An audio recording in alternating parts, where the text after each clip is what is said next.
Okay, in this session, I'm just going to go through a couple of exam questions based on topic 5B, which is our energy transfers and nutrient cycles topic.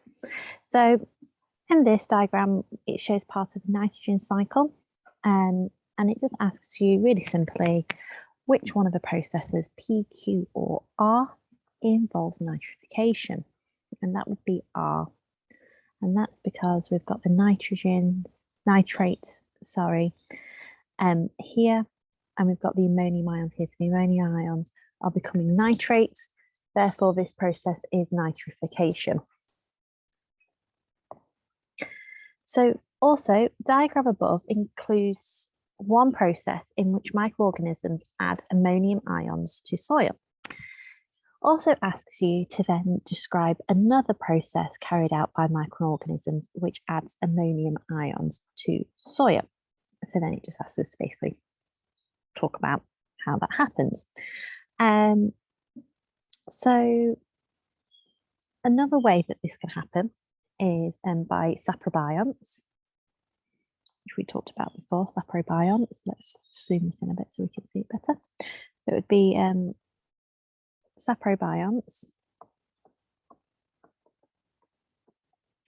And what the saprobionts do is they break down proteins and amino acids.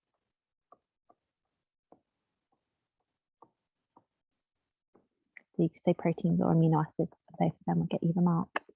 So in here, you would get 1 mark for saying saprobionts, and then the second mark by saying proteins and amino acids part.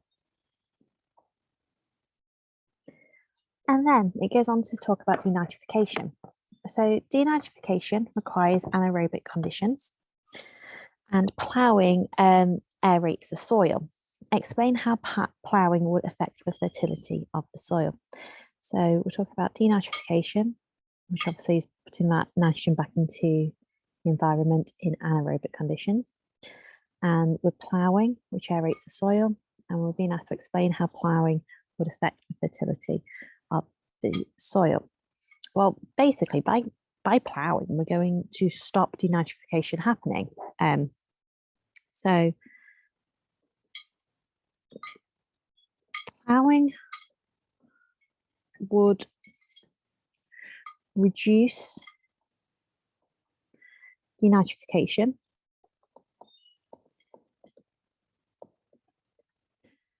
and it does that because it's aerating the soil, so we no longer have anaerobic conditions. So ploughing would reduce denitrification by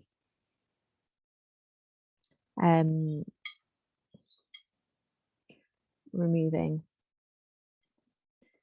the anaerobic conditions necessary. I'll get you your first mark. So we're saying what the ploughing does, but now we need to talk about the fertility of the soil. So ploughing would reduce denitrification by removing the anaerobic conditions necessary.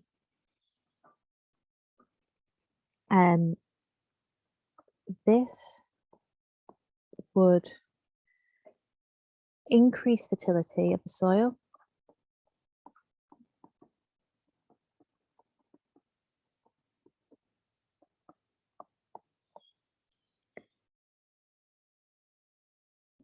As less nitrate is removed.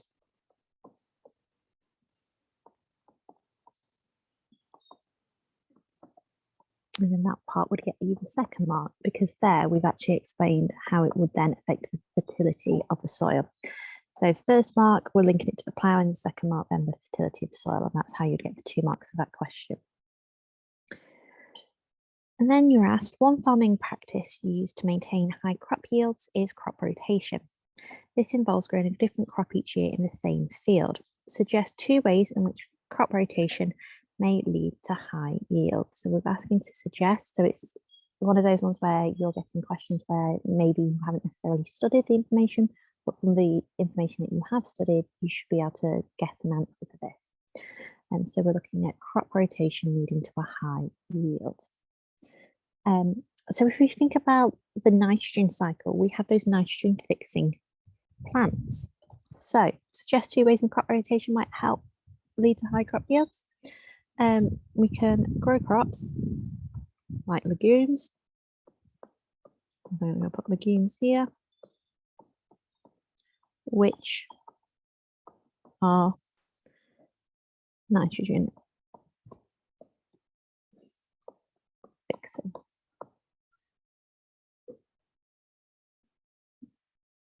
And the reason that we do that is then the nitrogen would then go into the soil, and then that would increase crop yield year on after.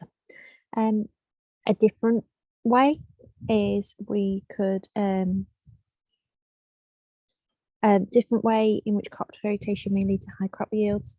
Different crops use different minerals, so that can then help with high crop yields because we're not taking the same nutrients out every time. So different crops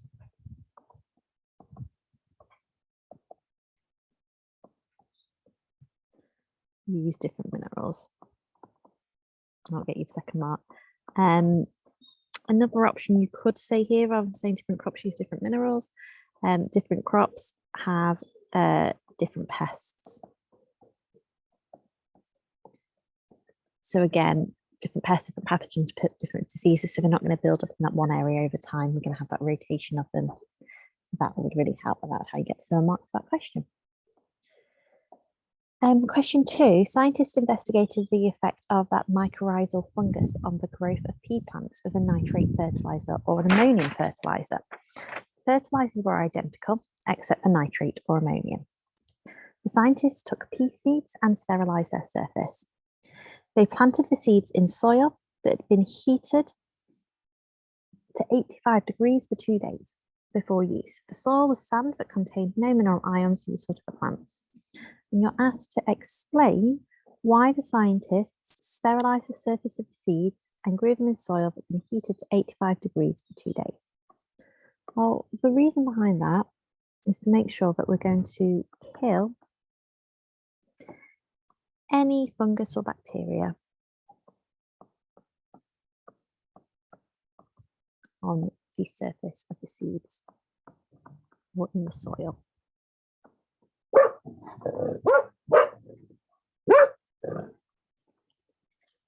Yeah, we're going to kill any of that fungus or bacteria on the surface of the seeds of a soil. And why do we want to do that? Well, because this mycorrhizal fungus, we want to see how that affects the growth of the pea plants. So we want to kill any additional fungus bacteria on the surface of the seeds of soil, so only the added fungus that we're adding to it ourselves, added fungus, has any effect. We don't want anything else that's there affecting the growth of those pea plants. And that would get you the 2 marks. First mark, basically saying to kill them. Why do we want to kill them? Well, to make sure that only the ones that we're looking at, if it has the effect, the added ones are the ones that actually have that effect. So explain why it's important that the soil contain no mineral ions useful to the plants. Again, that's a very similar answer. So this is so that only nitrate or ammonia affects the growth. So only the nitrate or ammonia.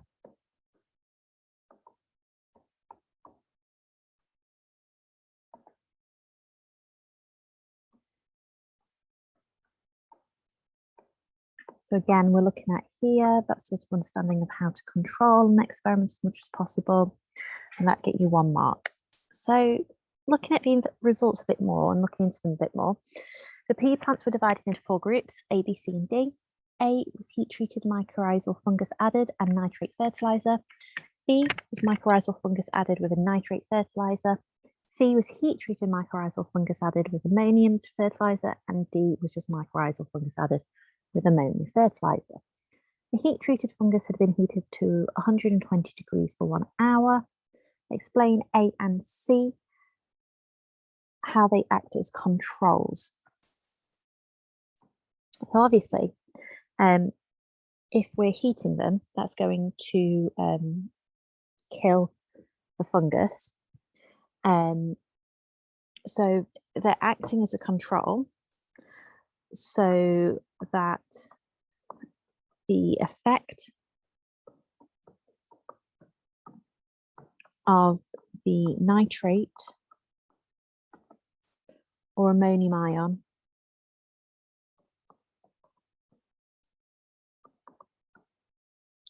alone could be seen.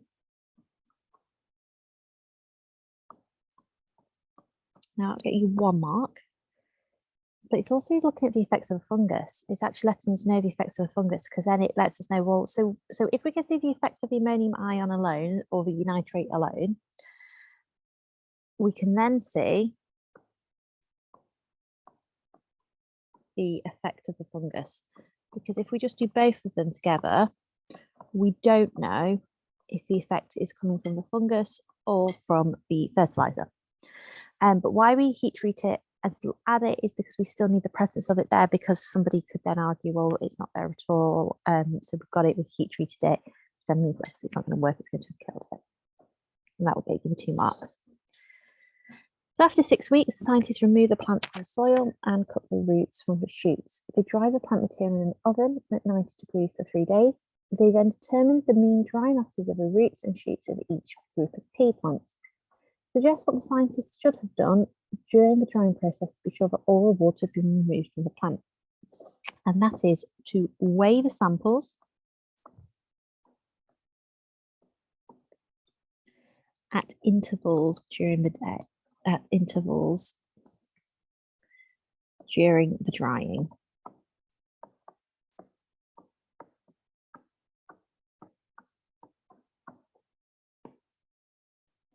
And we would weigh the samples at intervals during the drying process to make sure the weighings became constant.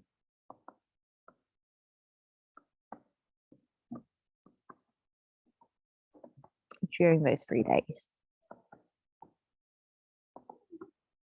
Because if they don't become constant during those 3 days, that means that we haven't removed all the water yet, and that we would need to continue drying them for a little bit longer.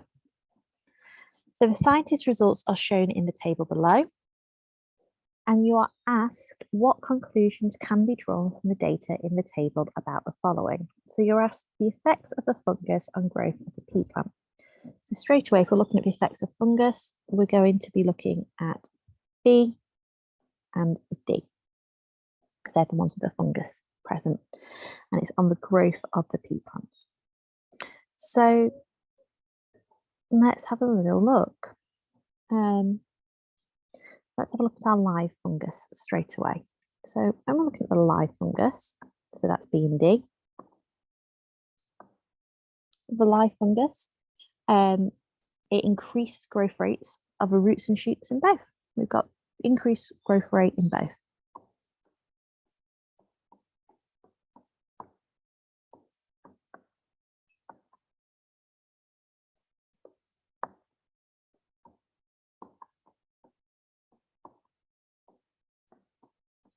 So roots and shoots of both. But if we look at it specifically, which one's better? Well, it increases the ones with a nitrate best. So it produces greater growth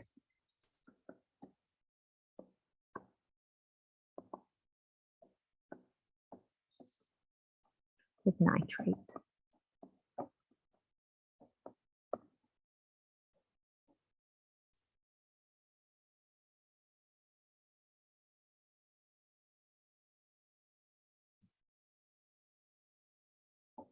So then it asks us the effects of nitrate fertilizer and ammonium fertilizer growth of pea plants. So that would be A and C, the ones with our heat treated fungus. Well, when we look at them, we've got similar dry masses for both. They're not actually that different. So we have similar dry masses for both roots and shoots. And there's probably no significant difference, because if we look, our standard deviations overlap.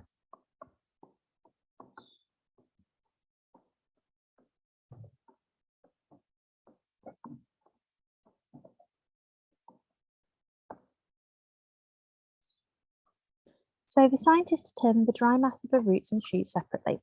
The reason for this is that they were interested in the roots and shoots ratio.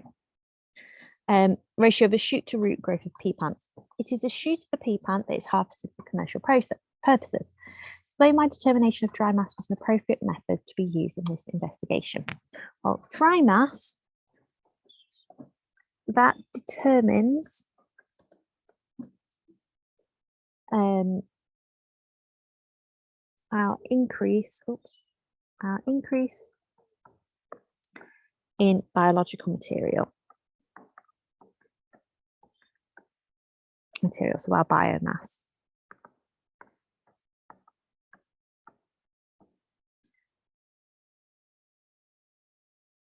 As water content can vary,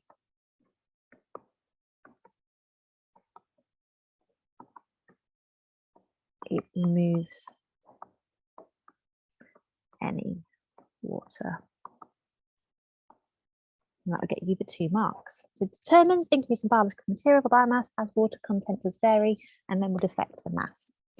And which treatment gave the best result in commercial terms? And you need to justify your answer. So looking at this, it would be the fungus with nitrate containing fertilizer, and it gives the largest root to shoot ratio. So it would be B. So B would be the best. I would suggest to actually say which one B is, but I'm just writing B to make it quicker. Because it's got the largest shoot to root ratio, and it has the largest dry mass of shoot. I'll get you 2 marks. Question 3. Upwelling is a process where water moves from deep parts of the sea to the surface. This water contains a lot of nutrients from the remains of dead organisms. Nitrates and phosphates are 2 of these nutrients. They provide a source of nitrogen and phosphorus for cells. Give a biological molecule that contains nitrogen. So any biological molecule here. I'm going to say amino acid. But you could also say protein, enzymes, urea, nucleic acids, chlorophyll, DNA, RNA, ATP, ADP, AMP, NAD, and NADP. So it's a huge list. Amino acid would probably be the one that first goes to people's heads, or DNA or RNA.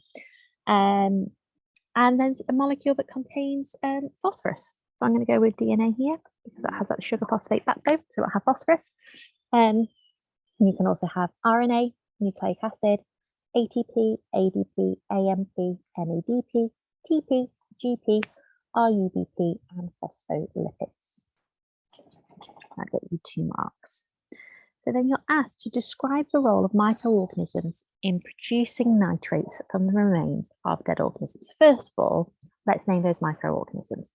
So those microorganisms are that saprobiotic microorganisms. So we've got saprobiotic microorganisms.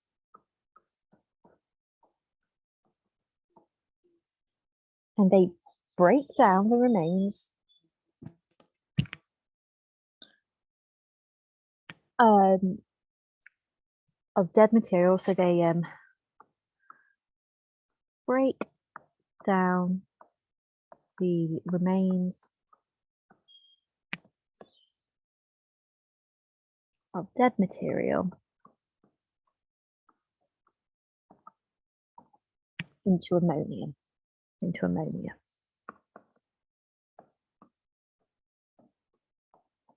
I'll get you your first mark. What are they and what do they do? Well, then what happens with that ammonia? So ammonia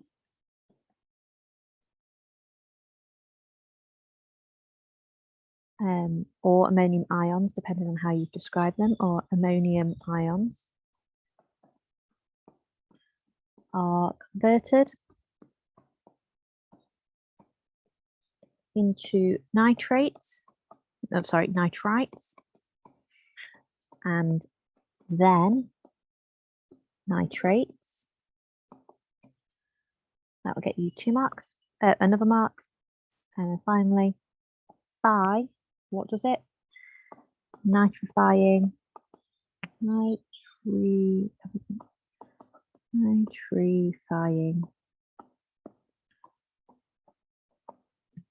bacteria. And that will get you that 3rd mark for that question. Upwelling often results in high primary productivity in coastal waters. Explain why some of the most productive fishing areas are found in coastal waters. So let's go with nitrates. Nitrates are absorbed by algae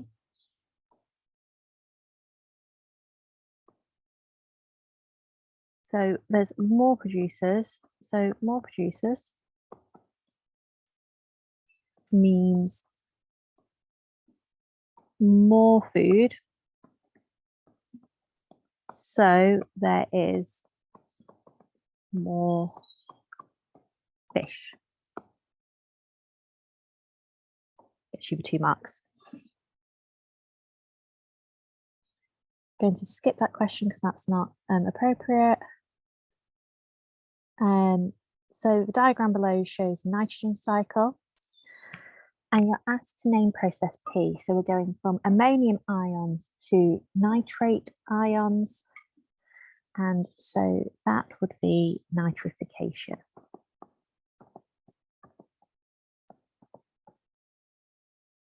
Then you're asked to name process Q. We're going from nitrate ions to nitrogen, as in nitrogen, atmospheric nitrogen. So that would be denitrification. I'll mark for each of those. So leguminous crop plants have nitrogen fixing bacteria in nodules on their roots on soils with a low concentration of nitrate ions.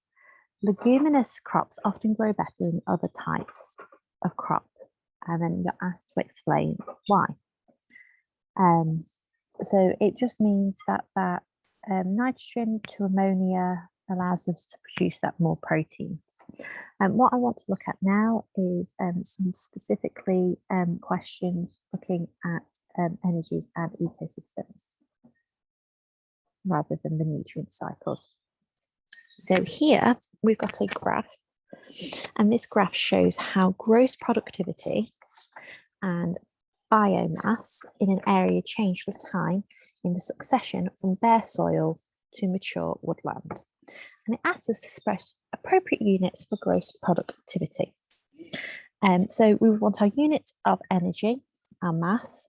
So unit of energy, I'm going to do kilojoules per area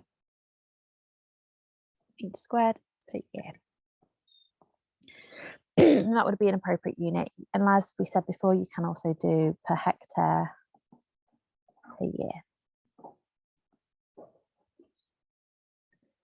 So then you're asked to explain the decrease in gross productivity as that woodland matures, because we do have that slight decrease occurring. And that would be because as the woodland matures, there is less light available. Less light available, which would cause a reduction in photosynthesis. Really important here is in this question, you don't say that there's no photosynthesis, it's just that there's a reduction in photosynthesis. Rather than just saying that there's less light available, you could say more shading or more competition for light. All alludes to the same idea. And that would get you the 2 marks for that question. And using your knowledge of succession to explain the increase in biomass during the first 20 years. Well, we're going to skip that one for the moment because we're not really covering succession at the moment, but that's something that we could come back to later. And then using the information in the graph and your knowledge of net productivity to explain why biomass shows an increase after 100 years. Well, as we know, net productivity equals gross productivity minus respiratory loss. So that decrease in gross productivity, sorry, so that decrease in gross productivity is because we've got an increase in respiration. So if we've got a decrease in GP, that will be due to an increase in respiration. And then you're asked to suggest one reason for conserving woodlands. I'm just going to give one now. So it could just be to protect habitats. And that is fine. I'll give you a couple of others that you could say. So protecting endangered species, increasing biodiversity, protecting niches, reducing global warming, greenhouse effect, climate change, remove, take up carbon dioxide, sources of medicines, chemicals, wood, reduces erosion and eutrophication.